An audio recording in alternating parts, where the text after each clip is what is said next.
Dituduh lakukan pelanggaran hak cipta lagu, kuasa hukum Tina Toon beri pembelaan. Penyanyi Tina Toon dikabarkan digugat sebanyak 10,7 miliar rupiah. Gugatan tersebut dilakukan oleh Engkan Herikan. Dilansir tribunsulsel.com, wanita bernama asli Agustina Hermanto digugat ke Pengadilan Niaga Jakarta Pusat.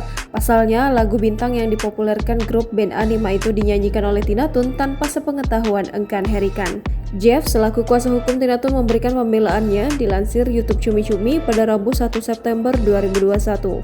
Nanti, Jeff akan membuktikan pembenarannya di pengadilan. Saat ini kasus tersebut sedang diproses di persidangan. Kuasa hukum Tina Toon langsung cepat-cepat meninggalkan awak media yang mewawancarainya. Komentar beragam pun menghampiri YouTube Cumi-Cumi.